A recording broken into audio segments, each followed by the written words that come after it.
Durante la década de los 60, 4 jóvenes británicos se convirtieron en los hombres más famosos del planeta: John Lennon, Paul McCartney, George Harrison y Ringo Starr, The Beatles.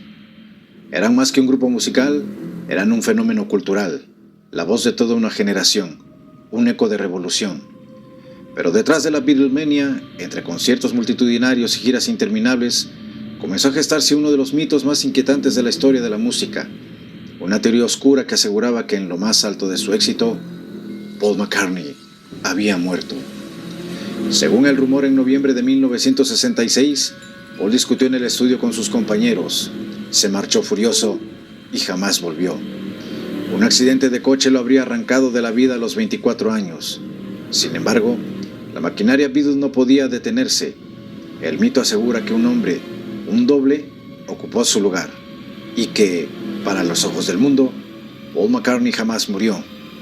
Mensajes escondidos en canciones, pistas en las portadas de los discos, detalles en fotografías, todo apuntaba a un secreto demasiado grande para confesar, un rompecabezas macabro que aún hoy divide a los fans. ¿Murió Paul McCartney en 1966? ¿O fuimos víctimas del engaño más grande en la historia de la música popular?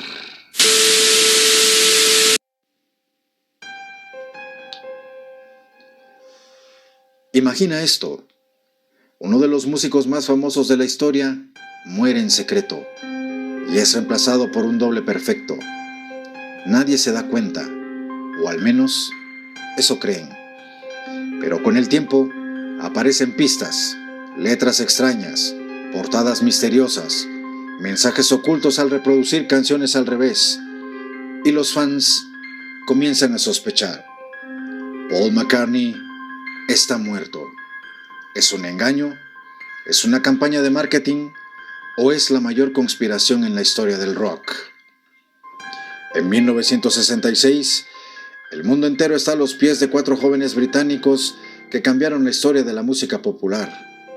Pero en medio del éxito más deslumbrante que cualquier ser humano haya conocido, se esconde una sombra, un rumor imposible, una teoría que asegura que el hombre que todos conocemos como Paul McCartney murió y que desde ese entonces alguien más tomó su lugar.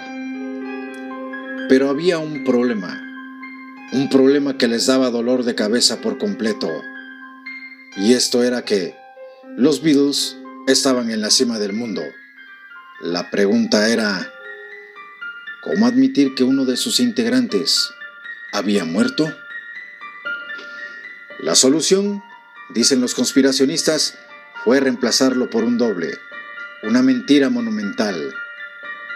Era el año de 1969 cuando una carta anónima llega a la emisora universitaria WKNR-FM en Michigan. El contenido era breve pero perturbador. Paul está muerto. Escucha Revolution 9 al revés. A partir de ese momento, la teoría conspirativa conocida como Paul is Dead cobró vida propia. La historia se difundió rápidamente por radios, periódicos e incluso universidades. Los fans de los Beatles comenzaron una obsesiva búsqueda de pistas que, según ellos, confirmaban que el bajista más famoso del mundo había muerto en 1966 y que había sido reemplazado por un impostor. Y aunque parezca una locura, hay muchas cosas que no encajan del todo. ¿Y si fuera verdad? En un inicio solo eran murmullos, pero en 1969 una emisora de radio de Detroit encendió la mecha. Un oyente llamó asegurando que había descubierto pistas escondidas en los discos. El rumor se esparció como fuego y nació una de las teorías conspirativas más famosas del mundo por la cultura pop: Paul is Dead. Según la leyenda, todo comenzó el 9 de noviembre de 1966 alrededor de las 5 de la mañana. Paul McCartney habría salido furioso de Abbey Road Studios tras una acalorada discusión con sus compañeros. Conducía su Aston Martin cuando supuestamente recogió a una autoestopista llamada Rita. La joven habría reconocido a Paul. Esta enloqueció, lo distrajo y provocó que se estrellara contra un poste o un camión. El vehículo fue consumido por fuego. Su rostro quedó completamente desfigurado. Algunas versiones dicen que lo identificaron por sus dientes o anillos. El rumor incluye detalles que, como un oficial de Scotland Yard, sugirió el encubrimiento y que los Beatles, devastados, accedieron. Supuestamente, las ventas, la estabilidad social e incluso la seguridad nacional estaban en juego.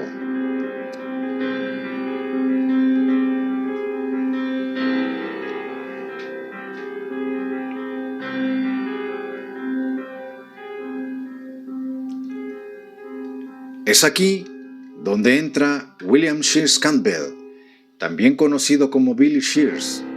Según la teoría, este era un músico canadiense muy parecido a Paul, que había ganado un concurso de imitadores organizado en secreto por los Beatles. El reemplazo habría sido entrenado durante meses. Se sometió a cirugía plástica, entrenó la voz para imitar el acento y tono de Paul, aprendió a tocar el bajo al estilo zurdo y estudió sus gestos al detalle. En entrevistas antiguas, los fans creen detectar nerviosismo, contradicciones y tensión entre los Beatles. El nuevo Paul debutó oficialmente con el álbum Sgt. Pepper's Lonely Hearts Club Band, y ahí el supuesto impostor no solo es presentado como Billy Shears, sino que la portada entera parece un funeral para el verdadero Paul. ¿Fue esto su manera de rendirle tributo mientras ocultaban la verdad?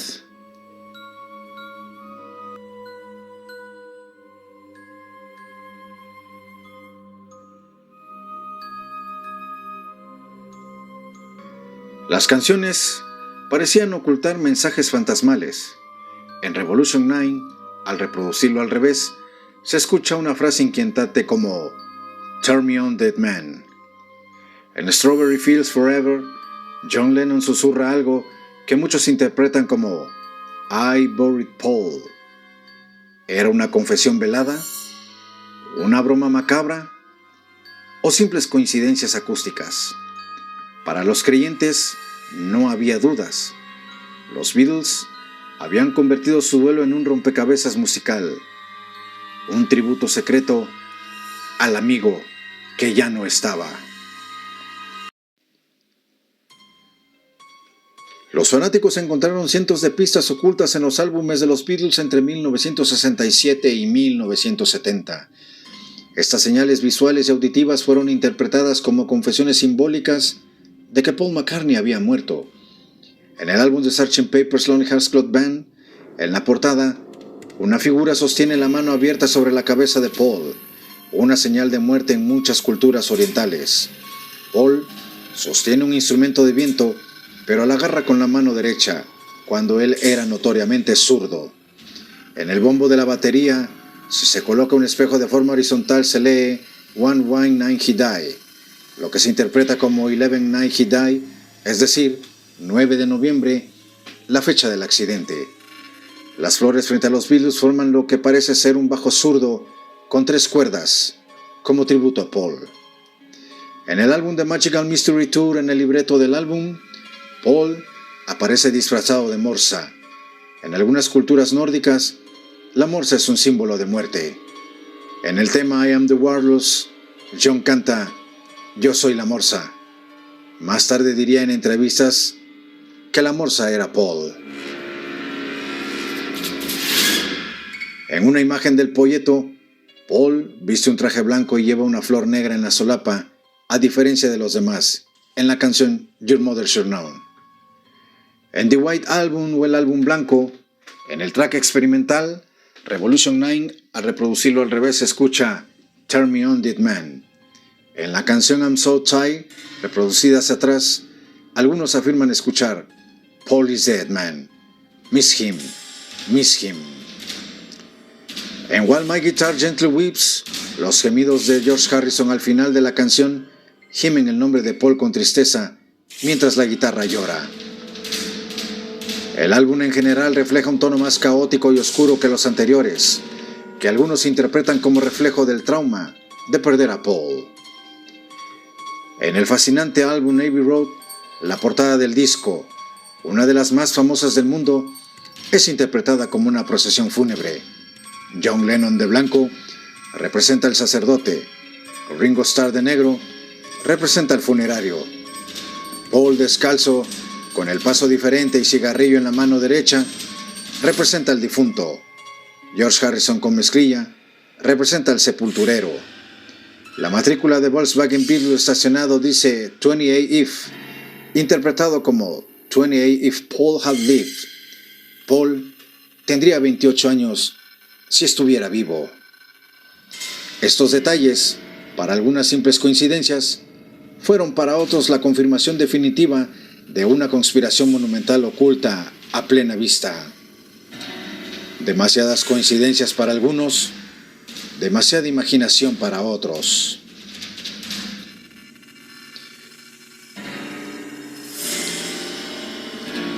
Entre finales de los años 60 y 70, la teoría se convirtió en un fenómeno global. Revistas, radios, universidades, todos hablaban del Beatle muerto. John Lennon jugaba con frases ambiguas, como alimentando la llama. Ringo y George simplemente callaban. Y Paul, o quien fuera, nunca pudo escapar del rumor. Años más tarde, George Harrison, o al menos eso se cree, publicó lo que sería el último testamento de George Harrison, diciendo lo siguiente: si estás escuchando esto, significa que yo ya no estoy en este mundo.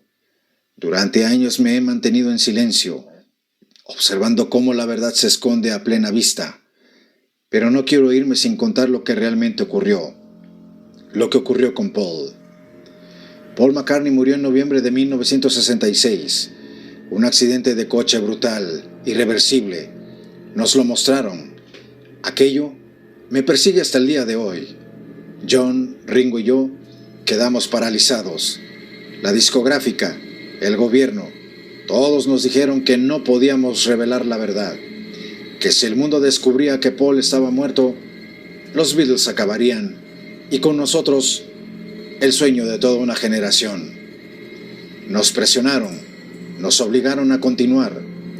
Entonces apareció William Campbell, el hombre que todo el mundo conoce como el nuevo Paul. Cirugía, entrenamiento, incluso aprendió a imitar su voz y su forma de tocar el bajo. A nosotros no nos dieron opción. Era eso o enterrar la banda junto con nuestro amigo. Pero no éramos capaces de callar del todo. Así que empezamos a dejar mensajes, pistas en las portadas, en las canciones. Era nuestra manera de gritarle al mundo la verdad sin que nos silenciaran. Todas esas señales eran nuestras confesiones disfrazadas. John nunca dejó de atormentarse por ello. Antes de morir, él también pensaba revelar la verdad, pero no lo dejaron. Yo he callado demasiado. No sé si el mundo esté preparado, pero quiero liberar mi alma. El hombre que ustedes conocen como Paul McCartney no es el verdadero Paul. Es Billy Shears. Y todo este tiempo, nosotros hemos sido cómplices de la mayor mentira en la historia de la música. Perdóname, Paul. Perdóname por no haber hablado antes. Tal vez ahora, la verdad por fin, puedas descansar en paz.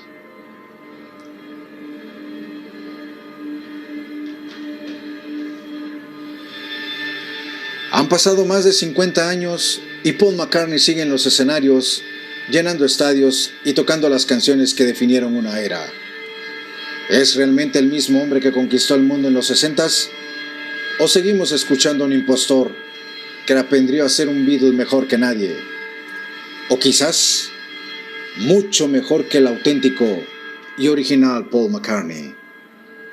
Tal vez nunca lo sabremos. Pero cada vez que suenan las notas de Yesterday, el eco de la pregunta regresa. ¿Qué pasó realmente con Paul McCartney en 1966? Han pasado más de 5 décadas desde aquel rumor imposible. Pero La pregunta persiste, silenciosa, como un susurro entre acordes de guitarra y portadas de vinilos, como si el tiempo también jamás hubiera pasado por él. ¿Es este hombre el mismo joven que una vez revolucionó el mundo? ¿O la verdadera historia de Paul McCartney quedó enterrada en una carretera lluviosa de 1966? No lo sé. Quizá todo fue un juego, una broma, un mito urbano que se salió de control. O tal vez, en el fondo, siempre supimos que la verdad no importa, porque lo que nunca murió fue la música. Y en cada acorde, en cada letra, en cada nota eterna de los Beatles, Paul McCartney, el verdadero Paul, sigue vivo.